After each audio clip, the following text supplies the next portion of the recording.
Welcome back, everyone. NicknLex here. Thank you so much for joining me today to this new episode of Music with Nick. Today, we're going to do an epic request for JK. Thank you so much, JK, for sponsoring this video through Buy Me a Coffee. And we're going to do from the boss himself, Bruce Springsteen, we're going to do a live version called The River. And this is at live. Give me a second.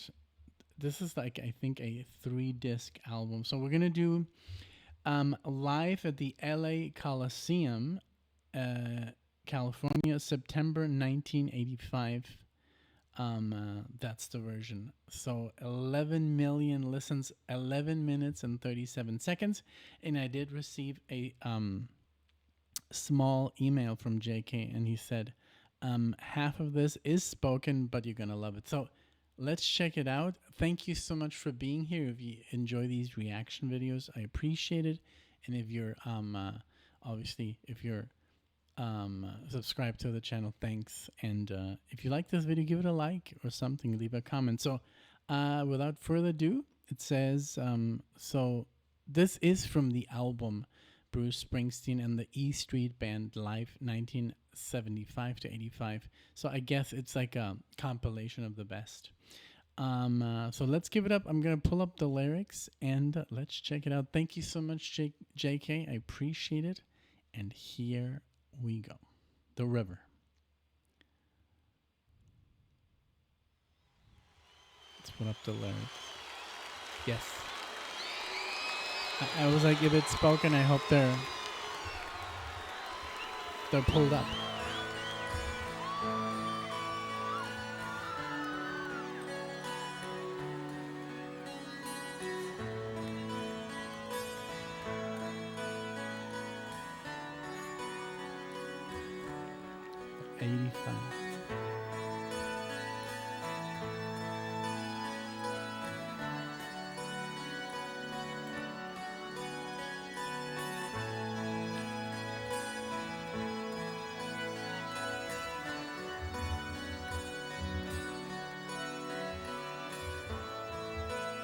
Gonna pull up the album.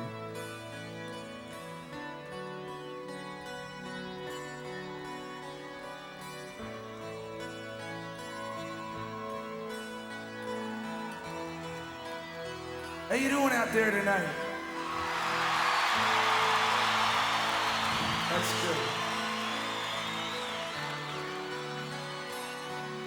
That's good.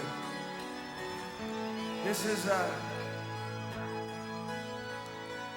when I was growing up, me and my dad used to go at it all the time over almost anything. But I used to have really long hair, way down past my shoulders. I was 17 or 18. Oh man, he used to hate it. And we got to where we'd fight so much that I'd spend a lot of time out of the house. What are you doing? Oh God. I guess a lot of people can relate with this. And in the summertime, it wasn't so bad because it was warm and your friends were out. But in the winter, I remember standing downtown and it would get so cold. And when the wind would blow, I had this phone booth that I used to stand in. And I used to call my girl like for hours at a time, just talking to her all night long. Wow. Nice. And finally, I'd get my nerve up to go home. And I'd stand there in the driveway, and he'd be waiting for me in the kitchen. And I'd tuck my hair down on my collar, and I'd walk in, and he'd call me back to sit down with him. And the first thing he'd always ask me was, what did I think I was doing with myself? And the worst part about it was I could never explain it to him. I remember I got in a motorcycle accident once, and I was laid up in bed, and he had a barber come in and cut my hair. And man, I can remember telling him that I hated him and that I would never ever forget him.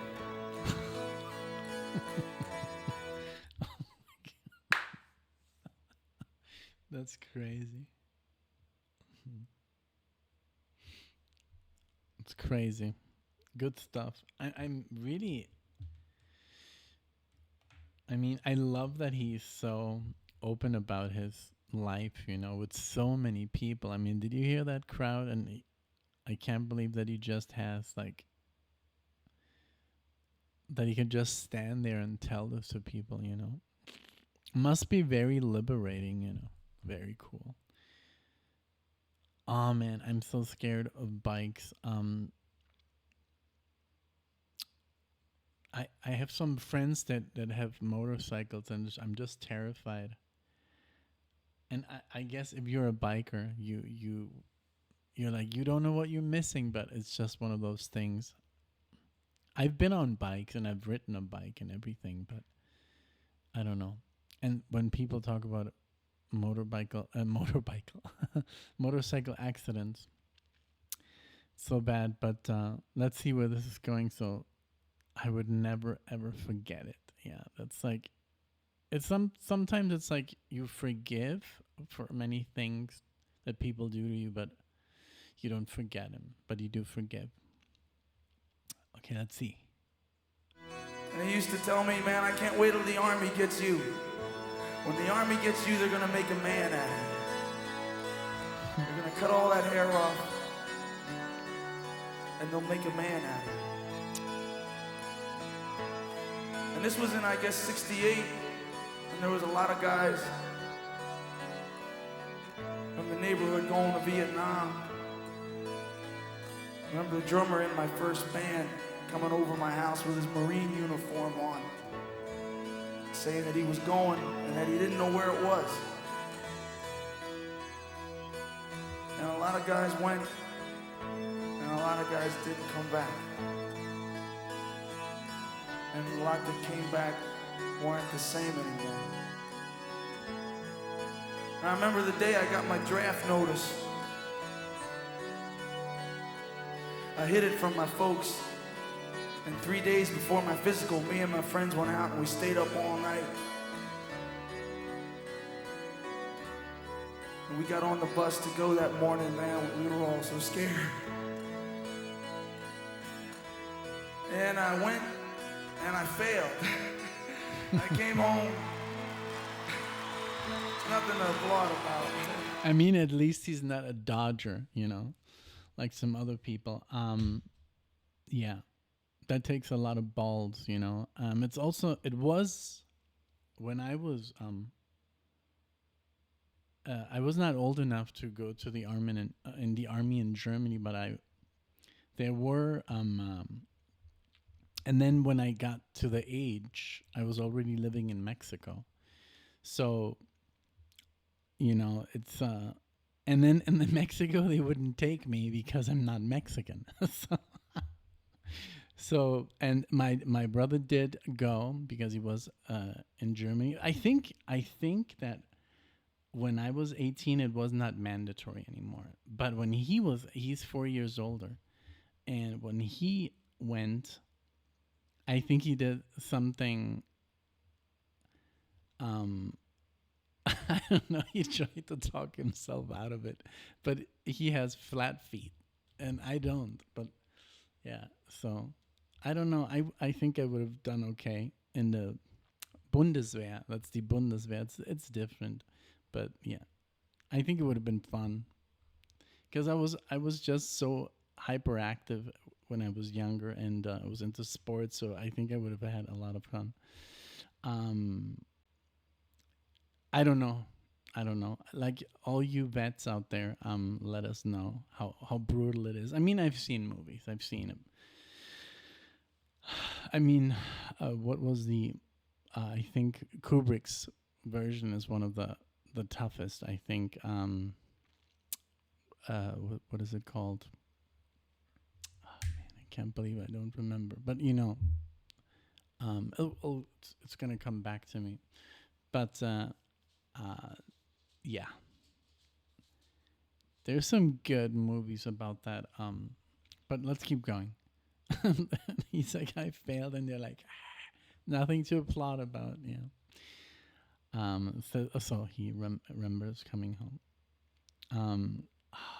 It's I wanted to say I want to say Apocalypse Now, but I know Apocalypse Now is not about boot camp. It's Lord, I'm just gonna have Kubrick. I've seen it so many times. With that epic Private Joker, not Doctor Strangelove, Full Metal Jacket. Because he also did Paths of Glory, but that's, I think, black and white. That's different. I still have to see Spartacus. That's the only movie I haven't watched. And Lolita, I think I've totally forgotten. Okay, let's go. But I remember coming home after I'd been gone for 3 days and walking in the kitchen, and my mother and father were sitting there. My dad said, "Where you been?" I said, "I went to take my physical." He says, "What happened?" I said, "They didn't take me." And he said, "That's good."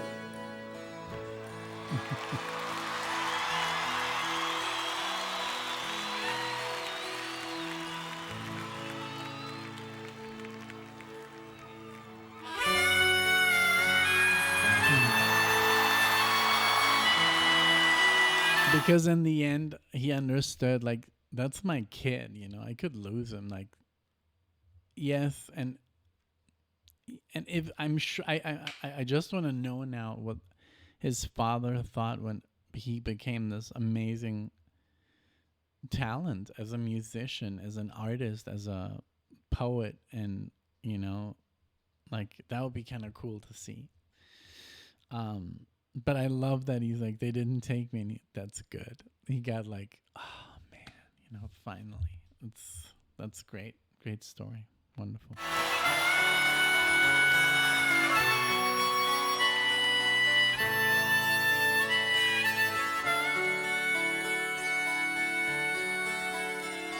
I come from down in the valley where, mister, when you're young, they bring you up to do just like your daddy done.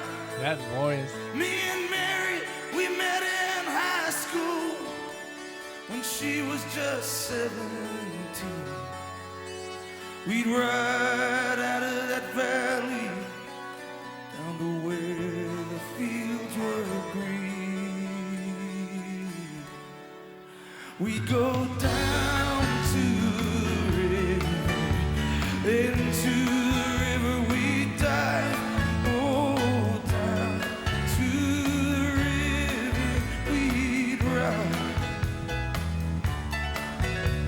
Then I got Mary pregnant, and man, that was all she wrote. And for my 19th birthday, I got a union card and a wedding coat. We went down to the courthouse, the judge put it all to rest. Oh, wedding day smiles, no walk down the aisle, no flowers, no wedding dress. That night we went down to the river, into the river we dive. Oh, down to the river we'd ride.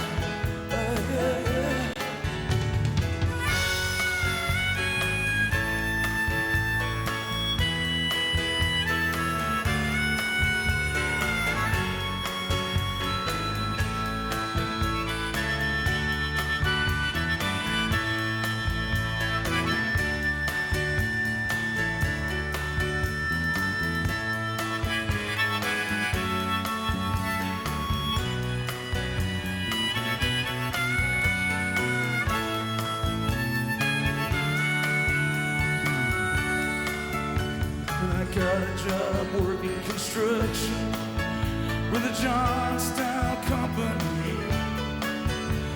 But lately there ain't been much work on account of the economy. Now all them things that seem so important, oh mister, they just vanish right into the air. I just act like I don't remember, and Mary acts like she don't care. But I remember us riding in my brother's car, her body tan and wet down at the reservoir. Midnight on those banks, I lie awake and pull her close just to feel every breath she takes. Now those memories come back to haunt me. They haunt me like a curse. Is a dream a lie if it don't come true?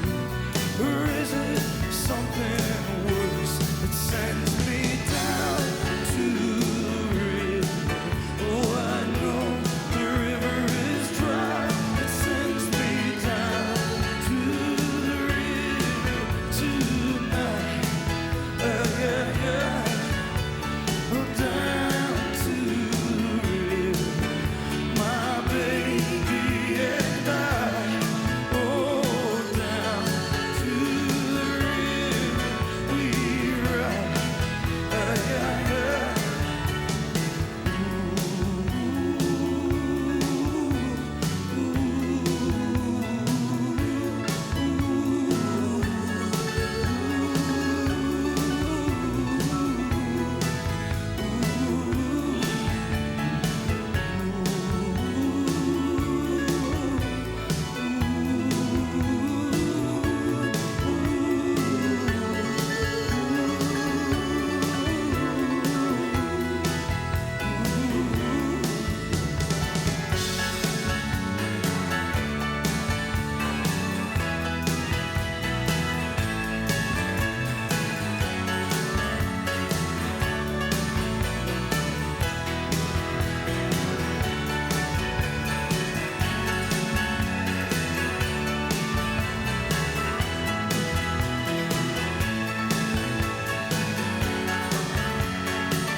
So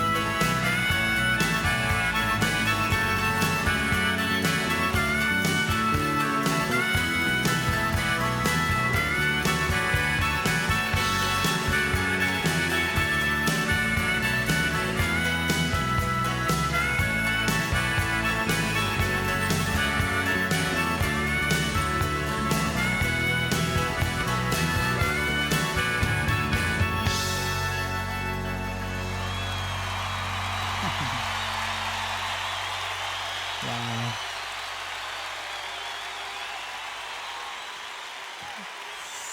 So good. Wow. And I just wanted to see how old was he? He was just 31, so born 49. So yeah, he must have been around 30, 31 years old. So, but I love that. I mean, the first story that he tells might resonate with so many people that were his age when this came out, you know, like, and all the people that did go to Vietnam. And we have people in Alexia's family that went to Vietnam, you know. And if not that, at least one or two wars after that, like Desert Storm and stuff like that. So we have some vets in the family on her side, from the U.S. Even a grandfather, he's a World War II. He was a World War II vet, and my grandfather was also in World War II. It's crazy. Um, so, and just like to see the brutality, you know, that you see in shows like Band of Brothers, it's just like, wow.